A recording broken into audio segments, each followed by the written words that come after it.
বদর চুলকাই, কাপড় সোজা করি, টুপি সোজা করি, ঘুমিয়ে পড়ে যায়, এইরকম ভাবে যদি আমরা চরিত্র করি তবে আমাদের জুমার নামাজ হবে না। হযরত আবু যর রাদিয়াল্লাহু তাআলা আনহুকে বলছেন, আল্লাহর নবী, তোমার জুমার নামাজ হলো না, তোমার জোহর নামাজ পড়া হলো। জোহর নামাজ পড়ে যেটা কি হয়, ওই নেকিটা তোমার হবে। কেন?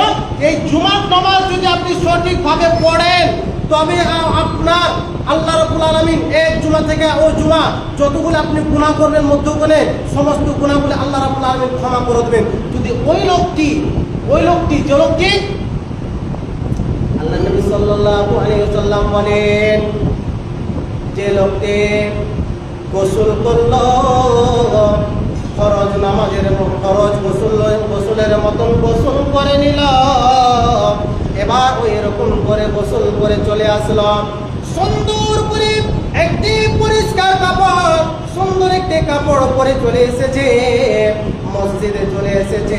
আসার পরে 2 রাকাত 4 রাকাত নামাজ আদায় করলো, মসজিদে তাহিয়াতুত 2 রাকাত নামাজ আদায় করলো।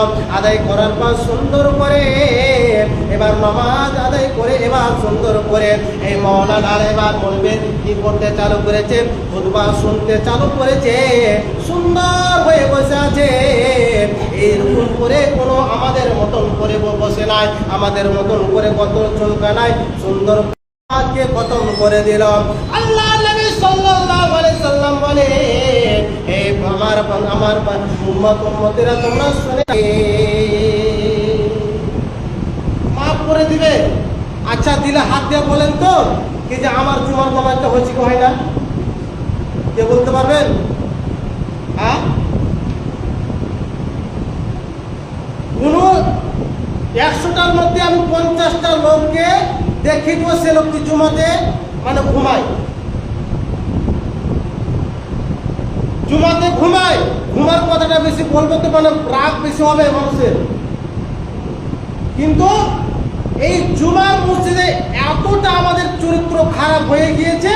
হ্যাঁ, এই জুমাতে আমাদেরকে ঘুমাতে হবে, ফরজ হয়ে গেছে। ফরজ যেরকম হয় একটা, ওই ফরজ হয়ে গেছে, ঘুমাতে হবে।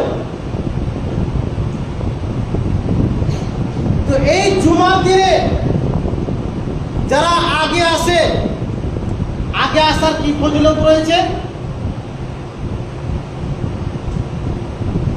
আগে আসে যারা, তাদের কি ফজিলত রয়েছে?